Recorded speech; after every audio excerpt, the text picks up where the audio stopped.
teams, aka monopolies. Okay, so here is your thing. Where did it go? Ta-da.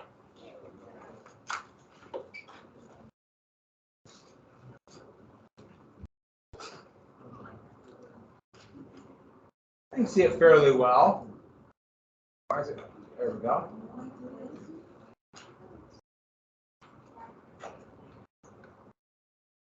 So actually 3 questions to give you a little bit of a stimuli, and the questions will indirectly relate to it, but for the most part, that is to stimulate your knowledge of that era.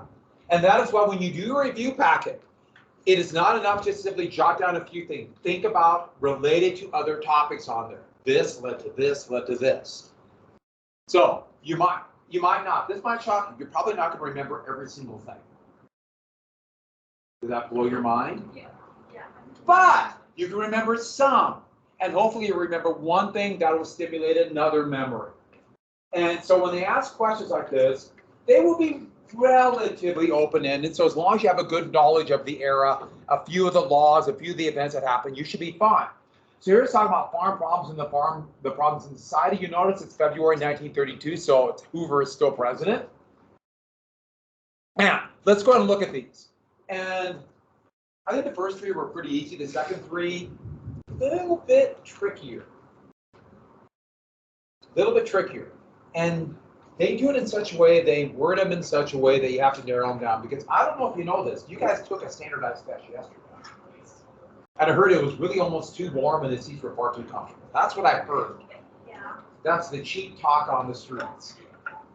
And you got done, what, took it 10, 15 minutes, or was it 5 hours? I can't remember. Which one of the 2 was it?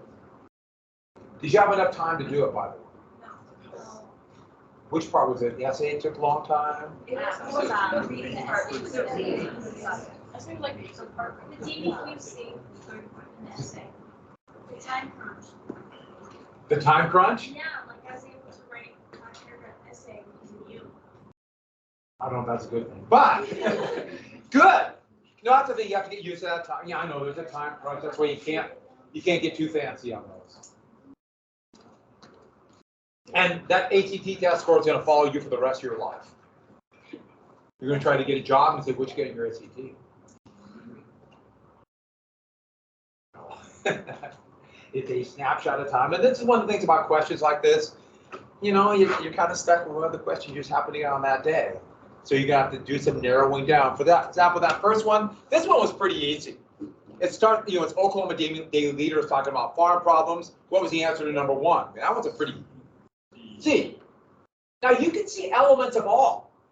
They all have a little bit, or at least a couple of them. Like A, I could see maybe, but C. So this one, it's the best answer, and yes, I hate these too. And I see that you're jotting this down right now, so you don't have it finished. I read it. I just didn't. You just read it? I read it. I did the questions. I just. All right. Next, which of the following most directly relates to the phrase in the testimony of the necessity relief suffering from all citizens? Now, this is about the war reparations, farm board. I don't know how that one works. You can throw those 2 out pretty fast, I think. Hopefully everyone threw those out. This one, I can see a problem, but D's pretty. Yeah, that's what, I think my guess is you probably most of you got that one too, right? How about 3? Which of the following would most likely support a belief that government was against the common people? Now this one, you can argue because that is providing loans just to big business, but it's still pretty vague. Bonus army, yeah, that's a biggie. Stabilize farm prices, that would probably help small farmers. Passage of this highly smooth tariff, yes, it raises all prices, but hopefully everyone got beat. The first 3, I bet you did pretty well on, right? Is that probably safe to say? How about the second 3? How did we do? As well.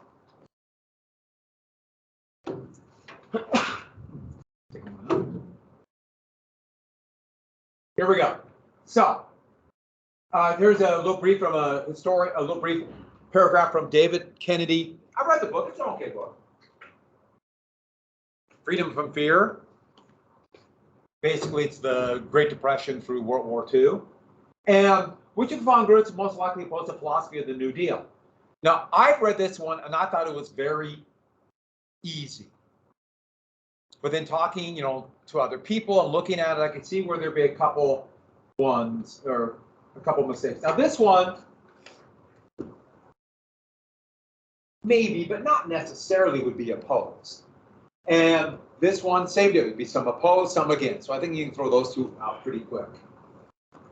I could see some people picking C, critics of the New Deal. But the reason this one is incorrect is because they're critics of the New Deal because it didn't go far enough. So they generally agree with the approach of the New Deal, just not, they want more. So that one didn't work. But if you answer that one, I can see your thinking and I can understand that. I can understand that. So that's not bad thinking. But this one kind of fits with trickle-down economics, and that wouldn't be opposed. I hope most people got that one, but I can see why C. See why C, whatever. Moving on. Which of the following New Deal policies most directly address security for capitalists? So capitalists are the people who own factories. They're the ones who are the financiers. They're the ones who have stocks and bonds, large amounts of them. That's a capitalist. And so with that, most directly, I could see this one, a bank holiday. But that would also affect most depositors who aren't necessarily capitalists.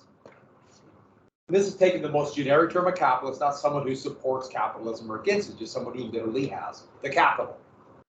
The creation of the FDIC, that would have small depositors, so it doesn't quite fit in there either. Federal funded construction, this could help, but this would also help people who aren't capitalists. This is the one. Capitalists have the most money in investment banking, that's Wall Street and the stock market. Now, doing that very quickly, I think I can throw these out pretty quick. D is that one. Hope we did well on that one. This is the one I could definitely see 2 working. So, which of the following New Deal policies most clearly address job security for workers? So this is an attempt to address it. And I can see 2 that work directly. I mean, without a doubt. This one helps, but these are relatively short-term jobs. These, same deal, relatively short-term. But can't you see both of these? Who picked B? I don't blame you at all. At all. I think that's correct. And you can say that's good policy or bad policy, but it's trying to address that issue. How many answered C? Yeah. Retirement, unemployment, and injuries on the job. Retirement insurance, unemployment insurance, or retirement on Social Security, unemployment insurance. C is probably a slightly better answer, but B works. If you answered B, your thought process was exactly correct. Good job. I don't think there's anything wrong with that. This one, hey, it's best answer. If your thought process was that way, you're in good shape. Hey, you're right. They word them weird. I understand that. So you just got to answer the best way you can to throw out the ones that don't work, and the odds are in your favor. If you know the material, have enough of a knowledge, can recall some things, and that's why we do the review packet. It helps you recall those things. You've done it, you've had to go through it. That's also why I reward you. I'm going to give you 2 points for it. What did I say? 400 or 500 points? No. I'm going to give you a lot of points for this. Because that also means if you don't do it, you don't get a lot of points. He's working on it so far. He's got a lot done. He's ready to turn it in. I'm kidding. When we start doing review sessions, and I'm getting the auditorium, so we have the whole auditorium. I want to be spread out. In the past, we packed people in here. One year we had 100 people. And there were like 15 from Helena High. I was like, why are you guys here? I didn't know who they were. They just showed up. But then I realized that auditorium became a mess. So we just got to get them out. And they're comfortable seats. They're so comfortable, I actually love those Yeah, but with these we can spread out. Better, our other choice would be the cafeteria, and that would be worse than on those benches. Oh, so let's look at the multiple choice. So go ahead and take these out. Go ahead and hand them in, and let's go and look at one more thing. Please be the right. Yeah. Is that right? The short answer questions. So the AP exam is going to have 55 multiple choice. 55. Make sure your name is on. I'll give you a couple points. That's it. I'll reward you a little bit, but not a lot. 55 multiple choice. And then you will have, I can't remember the exact amount. I'm going to say 55 minutes to 60 minutes. I'll tell you exactly. I just don't have it right in front of me. That's one problem with doing it, teaching this class long. I've had 4 different iterations of this. So they start blending together. So I have to look again. And in fact, I should look right now because that's going to blend. Yeah. So you're going to have 3 short answer questions. Each short answer question, remember we've done these before, has 3 parts. Each part is a 3-sentence short ID. So that means you have to do 9 3-sentence short IDs. And then 2 essays. So you're going to walk out of there with your hand ready to roll. Just, yeah. What am I doing? I'm here for a purpose. I googled it. So it's what we use now.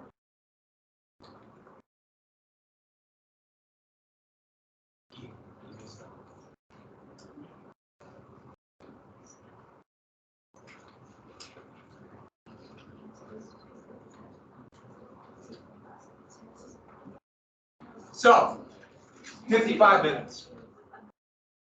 So this is what we have. We have 55 minutes to do this. I will give you this practice test.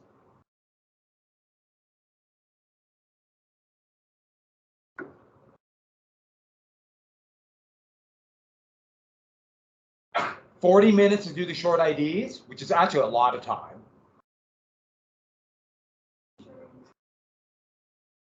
9. Yeah, 3 sentences. And then an hour and 40 minutes for the 2 essays, which actually is a lot of time.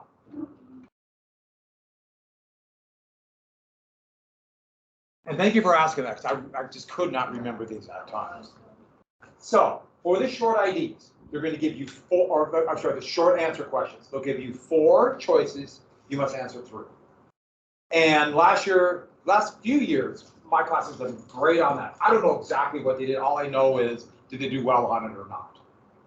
They did okay on the multiple choice, which kind of surprised me. I thought they'd do better on that one, but it's a snapshot of time. You get what questions you get. They just seem, they did really well on the short answer questions. They did really well in the DBQ. The essay, the last essay, not quite as well. I think it's their time. I just 3 choices. And you have 3 choices for the essay, and so I'm not as worried about that.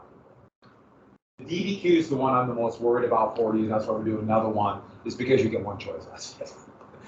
That's it. Just you get what you get. Yeah.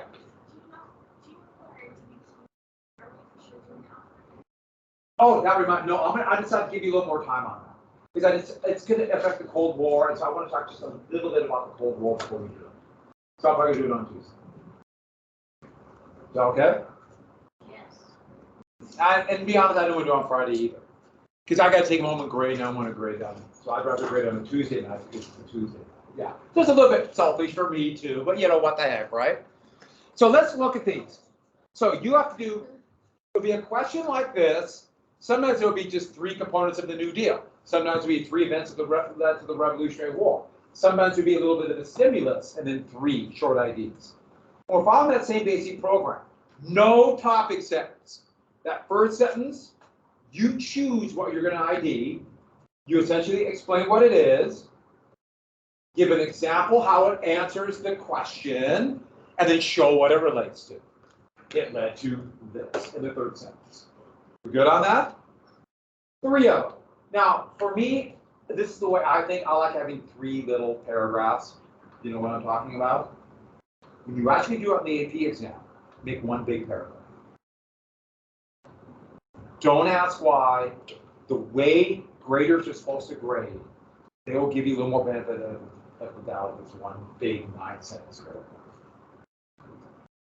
That makes no sense to me.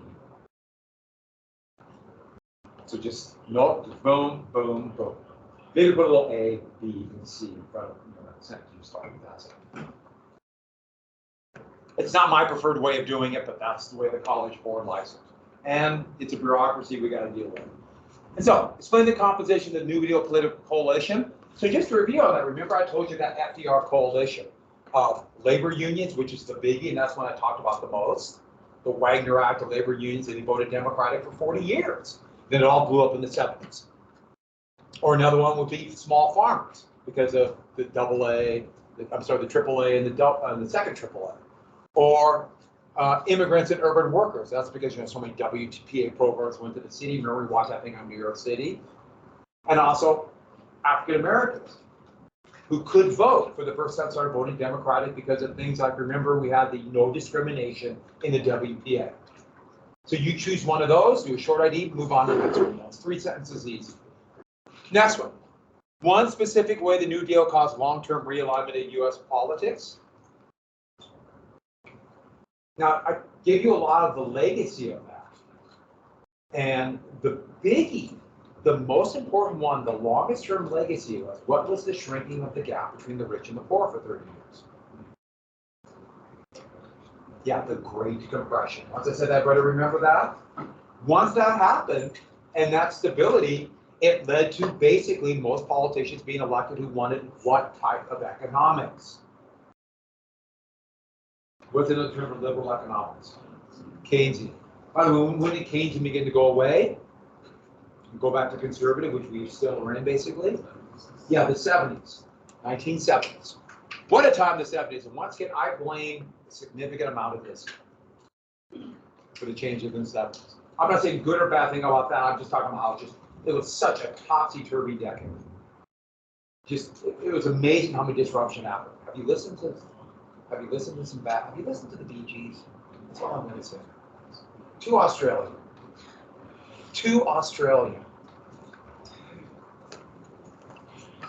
I actually really like some disco a lot. Some I don't like as much. And lastly, 1 specific political challenge to this mountain valley.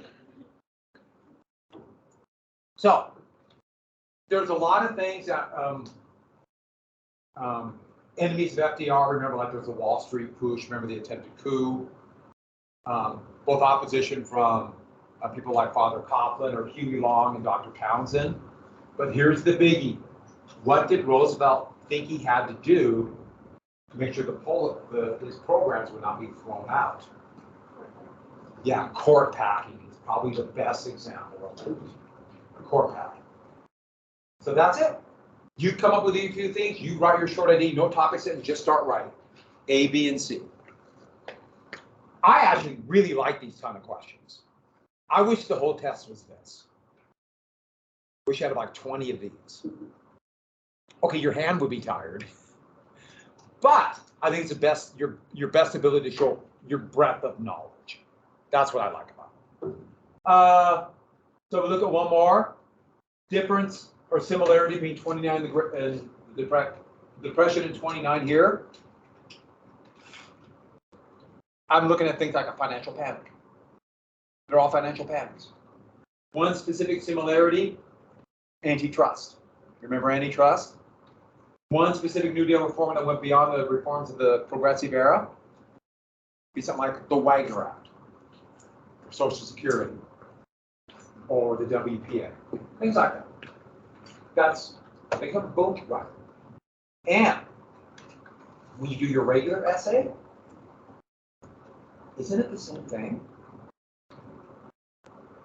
Your 3 body paragraphs would be A, B, and C. You're just answering all related to 1 question instead of 3 different things. That's all it is. Would you like to do some more of these? Actually, you do. So let's go back in time. I guess we already kind of are. This is a history class. How about page 79 and 80, questions 1 through 6 through by Friday? Same deal. Please put out a half sheet of paper this side so we can save some paper and not have to get as much. And if you check, I posted the answers on Teams. I posted it I'll post over the next couple days on the team chapter. Yeah, take a picture. 1 through 6. And then we'll do as much World War II. So let's talk a little bit about Nazis and fascism. Let's take out your notes.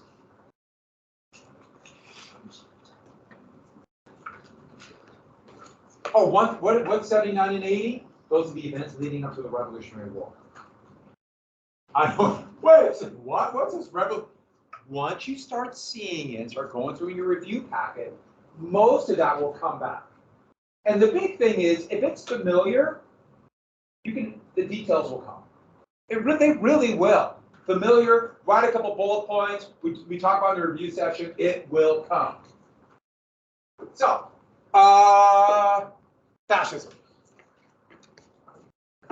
So, World War II ended. Oh, we skip right ahead to World War II. Then Vietnam, then disco. During that time, from World War II till now, I went to high school.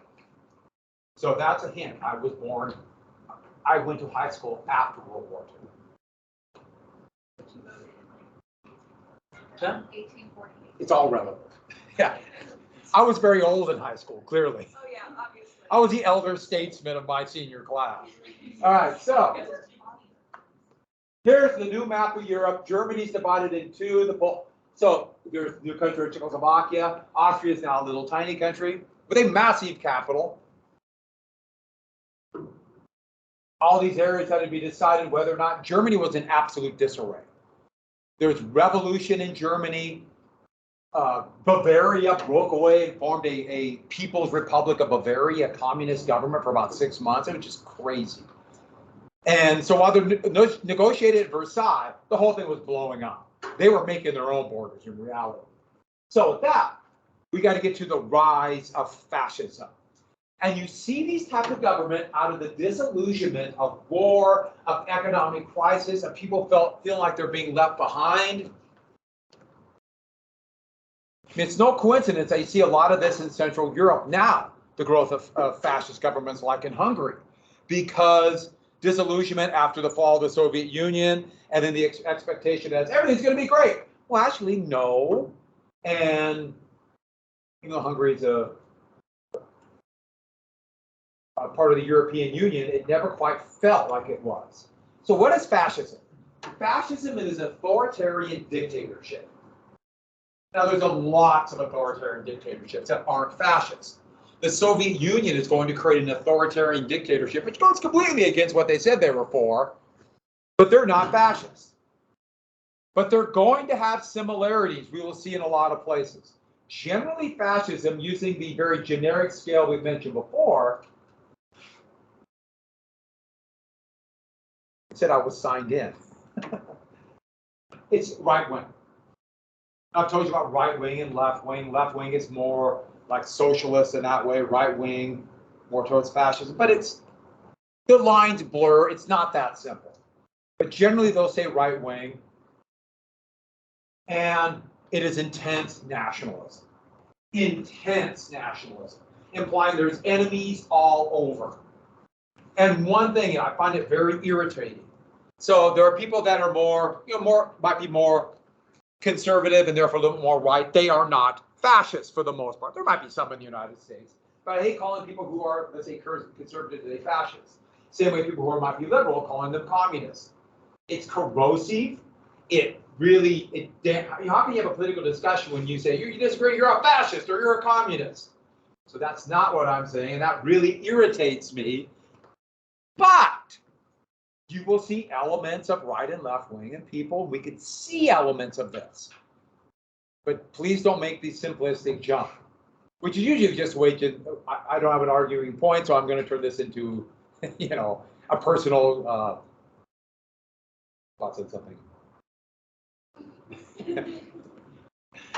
personal disagreement. So moving on. So with that, I want to go to the Julian Alps. All right. Moving on.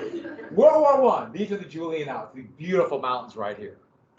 So I didn't put down, I don't know why I didn't put down, please write down Italy.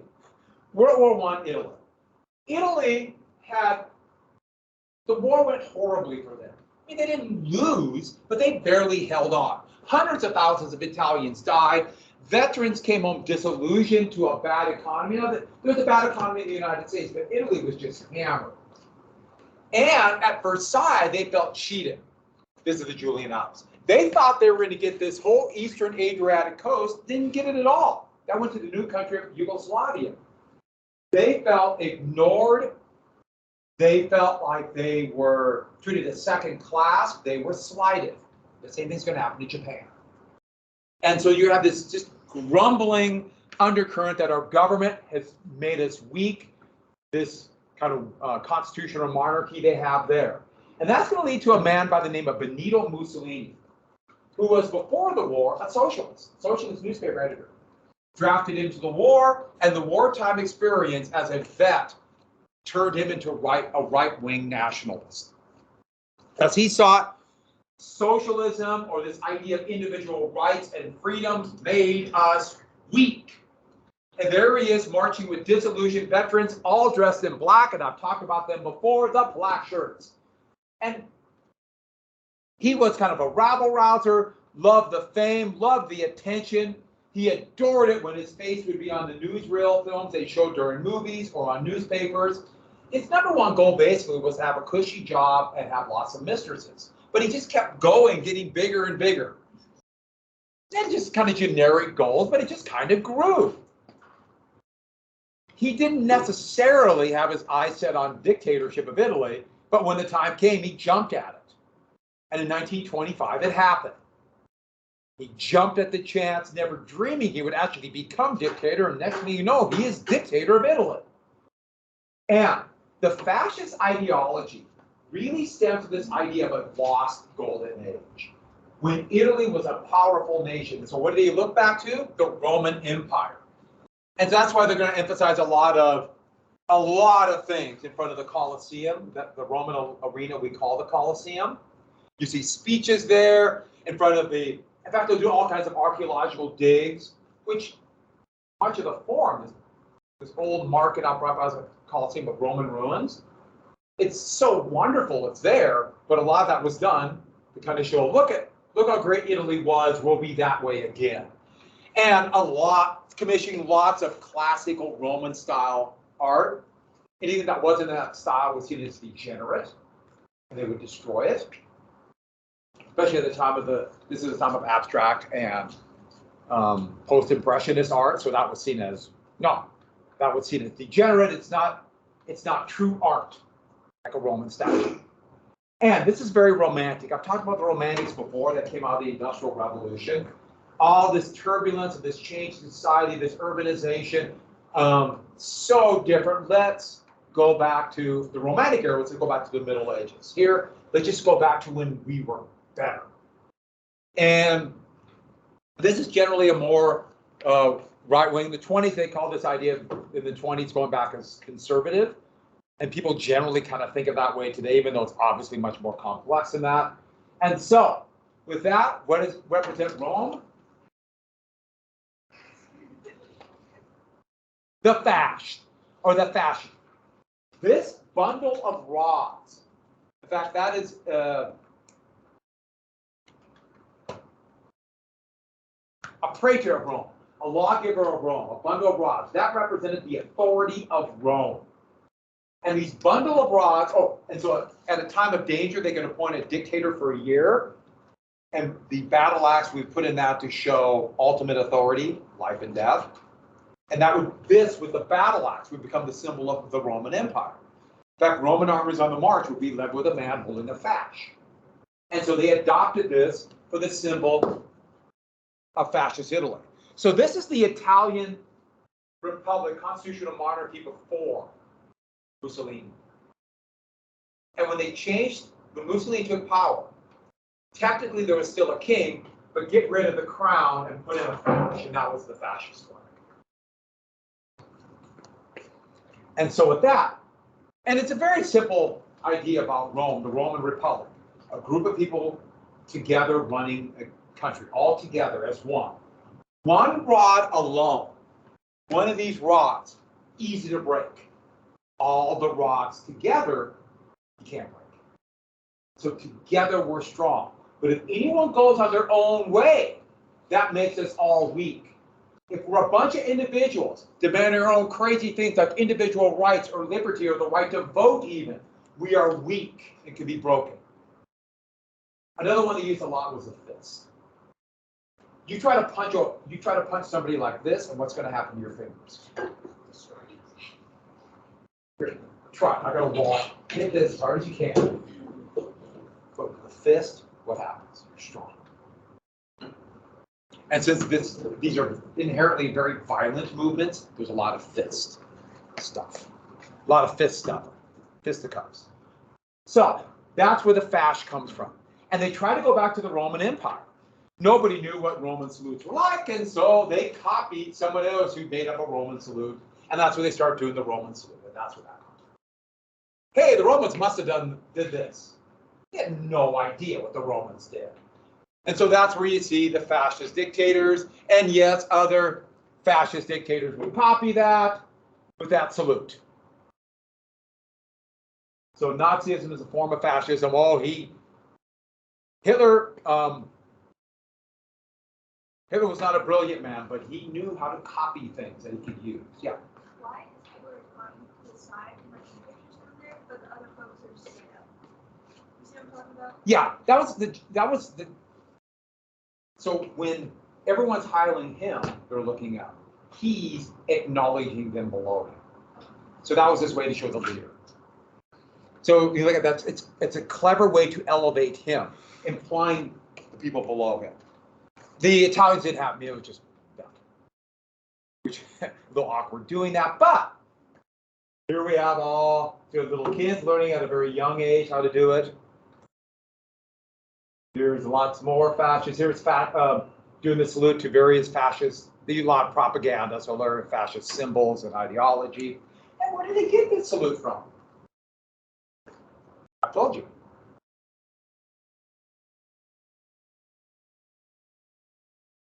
You don't know?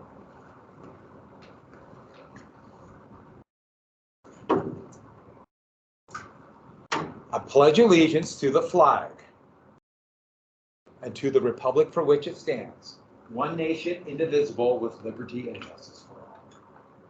So Walter Bellamy came with the Pledge of Allegiance to represent a government that would most protect rights and was going to be on republics. The part about the United States was not in it at first, but he wanted to go back to the most famous republic, and that was the first real republic, the Roman Republic. And so he made up a Roman salute. So it started in the United States. And the Romans just copied, the Italians just copied. And then all the fascists copied. So in 21, they added pledge allegiance to the flag of the United States of America. They added the U.S. part. And then they show in the Cold War that we're not godless communists in the middle of the Second Red Scare. They added under God, because we're not godless communists. So that's where that comes from. And so there's lots of pictures of small little kids saluting the American flag. I don't know why this went out of favor in World War II, but it did. So one of those strange quirks that it started here. Nothing against Bellamy trying to write about republic protecting rights, and people hijack stuff. So with that, and one thing about it is, this is a social Darwinistic philosophy, believing that there is a natural hierarchy. I should have put a little line there. I meant to put an arrow. There's a belief of a natural hierarchy, that some people are supposed to be on top. That means some countries are supposed to be on top, some ethnic groups, or they would have said races, because they were obsessed with race. Remember, this was a time they had, they still were talking about 39 different races. And so there are certain races on top, but not only that, that means there's some people on top, even in your own society. There are natural leaders, those who are near the leader and understand how to run the economy and the system, and then everybody else down below. There is a natural hierarchy. Any questions? And we've talked about social Darwinism before. It's intensely social Darwinism. There are supposed to be some people on top. Italians are on top of everybody else, and there are some Italians that are better than everybody else. And that's part of the reason why they're intensely masculine. You'll see almost all of these right-wing organizations, totalitarian, they talk about masculine or manly strength. So you take an authoritarian right-wing dictator like Putin, and why do you think this jokingly has the puppet of Putin without his shirt? There's all these pictures of Putin without a shirt showing manliness. I am a man doing manly things. Manly strength. Well, what are women then? Not only protected, but to serve men. Or have children. Have children. And so, like, you'll see lots of, like, they talk about this in Italy, but did it in Germany. Basically, like these breeding camps for women. That's the job of women, to have children and to be subservient. And if you're emphasizing men, and you got a hierarchy, doesn't that fit in the hierarchy? You have some men on top, but all men, or at least, are superior to women. And so it gives men somebody to dominate, even if they're on the bottom. It's kind of like, who can I? It's not a lot about the big fist or the boot. Can I stand up? Everybody wants to be in charge of somebody else. So with that, and here we have this superior race, we must protect it from the valley dwellers who are coming in hordes. We must protect them from enemies. Protect them from enemies all over and enemies within. And if we're weak and divided, remember the Fash reference, then we can be taken. That's why you have a lot of pictures of, like, great, you see this in all these places, like the superior Italian athletes and these, here they are, all these young, fit men. And here is gymnastics, doing various track sports. See the track here. It's no coincidence in 1936 there'd be the Olympics in Berlin, and Germany did really well. Just dominated the Olympics. And that proved to them, look, we're superior in all areas. And so with that, and then what ideology represents idealized, not what's happening in the Soviet Union, but they claim there's no classes and everybody is equal, communism and socialism. So put down, make sure you get socialist, communism and socialism. They're intensely anti-socialist, anti-communist. I'm emphasizing communism here because Mussolini could say there's a big communist country that claims they are communist right now, the Soviet Union. So we are fighting against them. Their organizing principle was anti-communist. They say everybody's equal, and we say that makes us weak. That undermines what we are supposed to be. Everybody should know their place.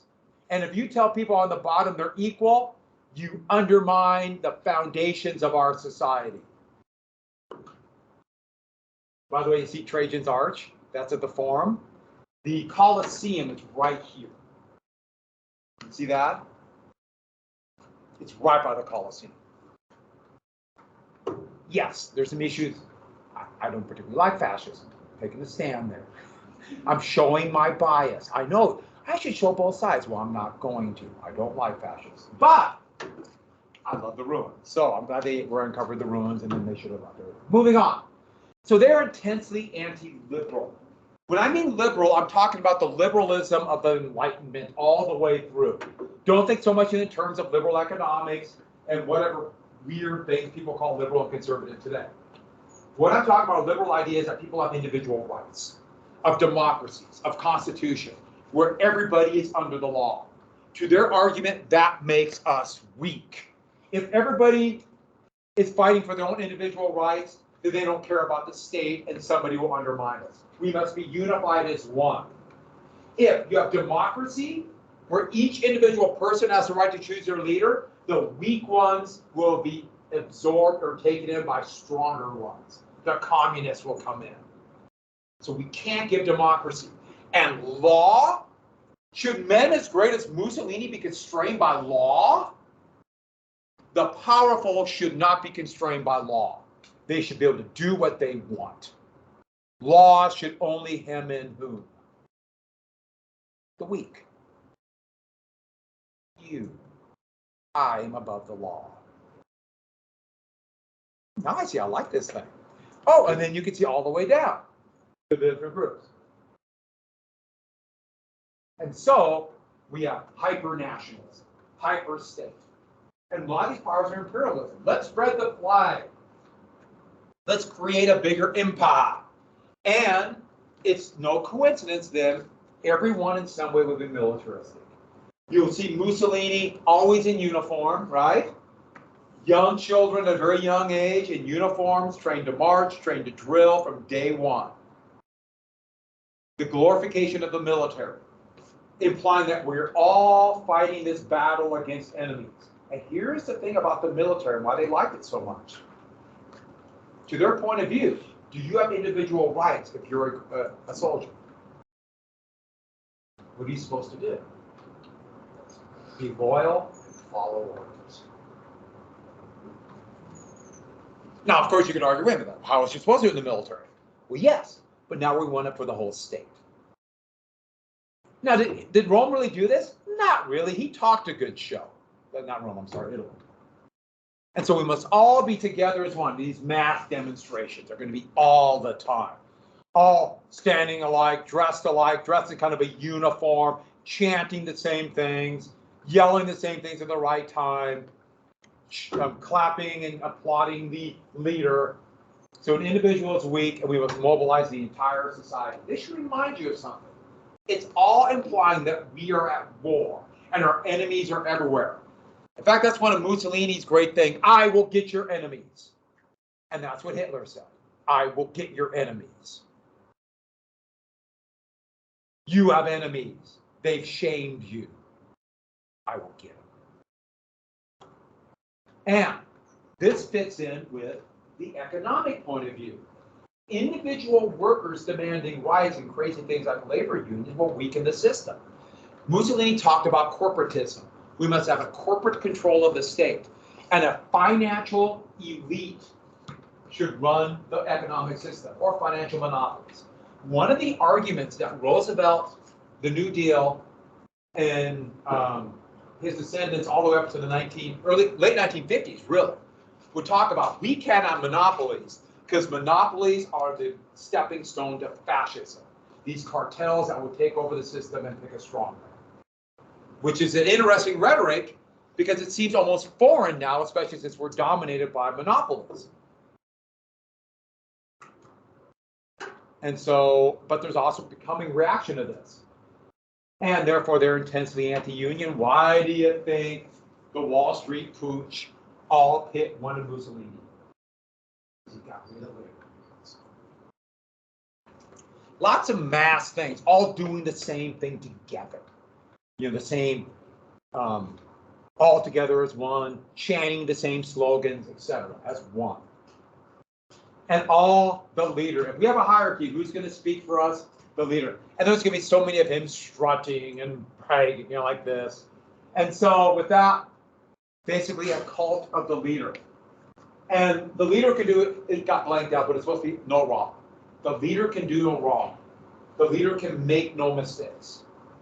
If the leader says one thing one day and says something else, that is expected. And the government and the leader are one and the same, and you owe your loyalty to that.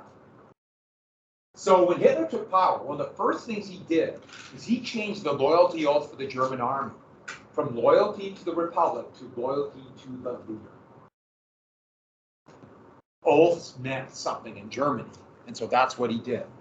So you see lots of propaganda. Mussolini. This is the fascist headquarters in Rome. It got destroyed during the war, but it's one of the more remarkable buildings I've ever seen. That's Mussolini. Lots of Mussolini without a shirt, doing manly things like swimming or fencing, manly things. And this obviously could be transcribed in different ways, but just doing this, like shows of masculinity. I mean, there's this whole thing in Russia of Putin wrestling bears. And no, he doesn't wrestle bears. He was an intelligence agent. But anyways, there's lots of that. And that's why I think this is actually kind of funny, the puppet of that. Because that shows that authoritarian view. And that's where we get the state that Mussolini said. We must have total control of the entire state. He dubbed it totalitarianism. And this is the most monstrous thing that would come out of total war. This is one-party control of all political, economic, and social needs. Now, this is an element of the nationalism in the Industrial Revolution. You see elements of this in the Renaissance, where they try to control all the people together as one, but now they have the technology to do it. Now, this is what Mussolini talked about. And this is an element of total war. We must consider ourselves at war. Our enemy is everywhere. Our enemy could be within our own state. Within our own state, our enemy is all over. And therefore, we must be vigilant against this enemy and not allow dissent, just as I said about total war. And so, all those elements of total war, I talked about World War I, that's what happens in a totalitarian state. We treat it like we're constantly at war. And if any one person steps out of line, our enemy is winning. And so we have to look out for them. What are our big tools? Propaganda, which works really well. Root out the enemy. This is happening in Russia right now.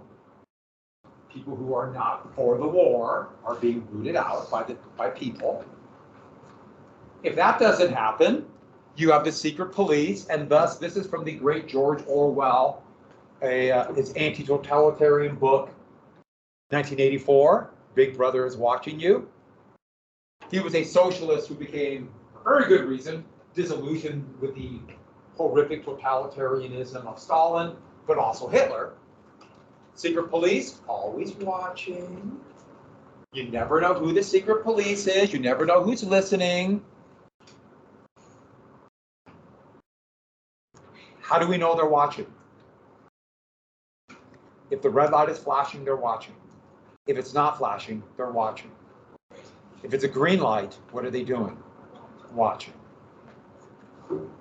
And then those who do step out of line, very quick and rapid terror. So they would take a page out of the reconstruction or reconcentration policy of the Spanish, what the British did in the Boer War, the US did in the Philippines. They set up camps where they would torture prisoners. And who would they torture? Not just those who disagreed, but their family and friends. Implying you should have said something. You should have said something. And what's going to get you punished? Do laws matter? So it could be anything. You don't know. All we know is one thing. They're watching. Did Mussolini create this story? He talked about it. It was horrible, but they never went all the way. Would there be dictators who would do this? One's coming pretty fast. And Stalin would end up doing the same thing. Who's the enemy for the fascists? The communists. And why would Stalin justify doing this? The fascists are coming. That's what happened there. Do you want to see the greatest thing ever put on film before you go? To show you the power of a totalitarian state. So first,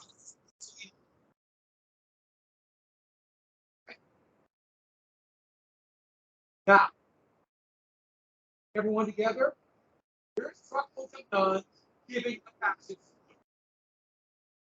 I bet anything, you do not walk in here today nuns as fascists. One more time. No. Shows you how they got to the state. That's just amazing, bro. Even the nuns.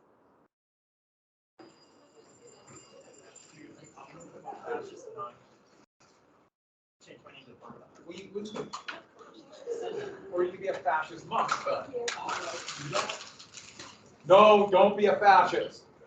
There, I've taken a stand. Bill and Ted. Oh yeah. Thank you. Don't become fascist, huh? Please. Thank you. So Okay. I did the 6 questions. Yes. And put it in my folder, so can I bring them in If you bring it in to me tomorrow before school, when you get here. Here, like 8, So do it before 8:10, okay? like Or like 8:15, seminary. before first period. Okay. Before first period. Sound good?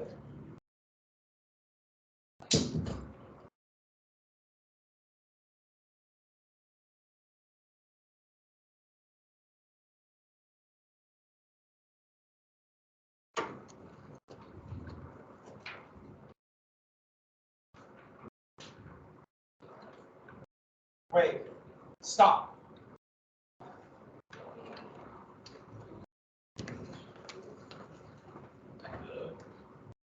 Wait. Do you not want to graduate? I don't. And now you maybe drop papers. And you didn't catch the frisbee. It's people like you. There's no empty. What caused discontent? Do you agree? Yeah. Yeah, sure, why not? Everybody take out Oh, I didn't. take out that assignment. Yep. It was, how hard it was on me. Wait, why did you take it? I had a sophomore right next to me. Yeah, I'm gonna take the retake. Yeah. What? ACT. We have to pay for it, right? You'll do it next year. It's just not that kind of scored. I Mine wouldn't have takes a scored as well today or yesterday. Dog, I didn't even study. Do you not realize that almost all the colleges now don't even want the score? Well, you know, Like literally. But they're like, don't send us your scores. We don't want them. Or if you do, we're not going to like look at it. Well played. well, then I'll send it to the colleges. Oh, wait, no, but you're filling in the fall of 2023 with us, right? You have 6 questions to turn in.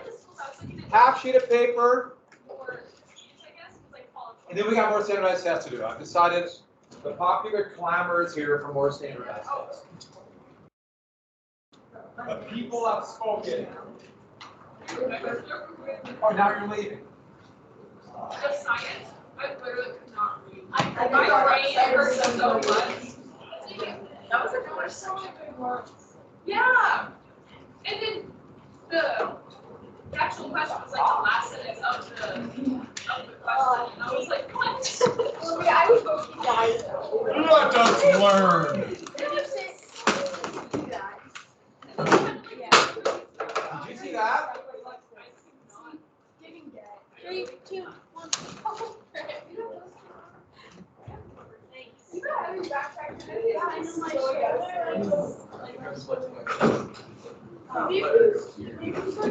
Take out your half sheet of paper number, or you already have it done. Let's add some more numbers. It said to turn it in on Teams, so I did.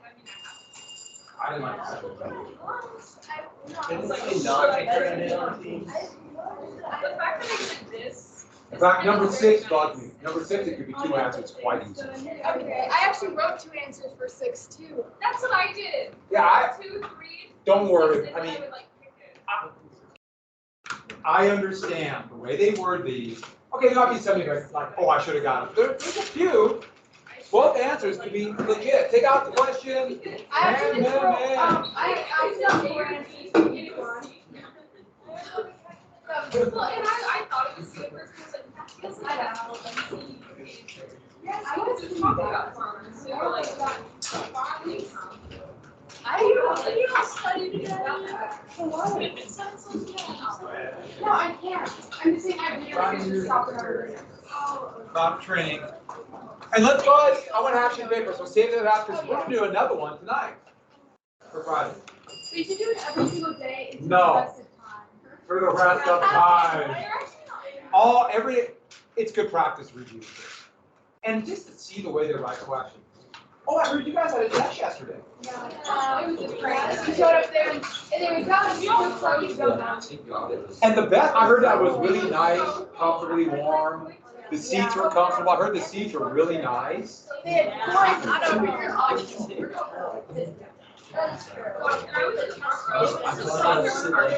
right, turn them in, and let's talk about them then. Make sure you're, I'm just gonna, hey, I know you're gonna miss them. It's not that big of a deal if you miss one or two. And of course you might misread one or just get it confused, whatever. The whole point about a test like this is you don't do it that often. And hopefully you limit it. Hopefully you come out of there thinking, I knew enough of these answers. I understand you're not going to get every one. This might shock you. I gave you a big review packet. You're probably not going to go into the AP exam with all of those memorized. Probably. I'm gonna make that best guess. Well, yeah, but save the other sheet because we're going to do another one for Friday. And we're going to keep kind of doing these. And I will also give you some practice tests too, full tests. You will like them. Okay.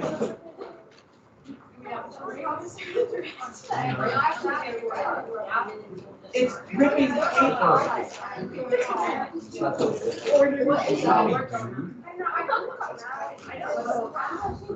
Yeah, that was really fun.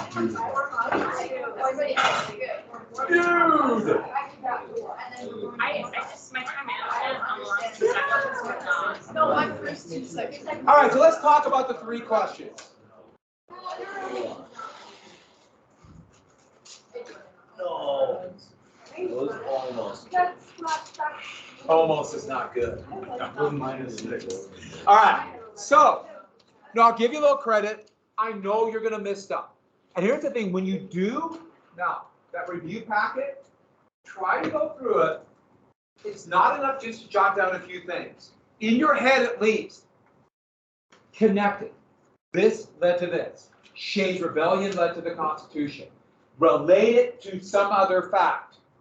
And that is an important skill. First off, that's the essence of critical thinking and analysis. But here's the biggie. You might remember bits and pieces. So you're reading this question, you might not remember all the facts. But you remember one, it will lead you, hopefully, to something else in your head that you can't immediately recall. Oh yeah, I remember that. The way they answer questions, you don't need to know every detail of the New Deal. You don't need to know every detail about the events leading to the Revolutionary War. You need to know some. You know some and connect it. Then you can use that for essays. You can use it for multiple choice. It's the easiest way to learn, and it will make sense. If it's individual little bits of trivia, how quickly will you forget it, probably? Yeah, second, except for things that mean nothing, then they'll stick in your mind for the rest of your life. It's amazing the little things I know that are just totally meaningless. But it also makes it more interesting when you connect it. But anyways, when we go through the reviews, sessions, that's when I go through that review packet. I will answer questions, we'll review it, you better jot things down, you better pack it in there. It's there. And when you go into the test, you have some recall. Yeah, I know it's a hard test. You have 55 multiple choice, short answer questions, short IDs, and then 2 essays. Let's look at the multiple choice. So this is the first one. You have a little stimulus. The stimulus, the questions won't directly relate to it, but hopefully it will trigger memories about that era. Here's 32, Hoover's president, the worst year of the Depression, talking about farm but other crisis. And so, talking about farm and other crisis. If it's talking about farms, one was an easy question. My guess is everybody got one, right? Do you remember? Some people are laughing. It's mountain valleys. Number 1. All of these you can answer, but since it directly addresses farm, let's see. I think the first 3 were pretty easy. The second 3 a little bit tricky. Next, which of the following most directly relate to the phrase, the necessity for relief for our suffering fellow citizens? 32, talking about what's going on. Oh, we're still recording from last period. Everyone say goodbye. Bye. Allison's.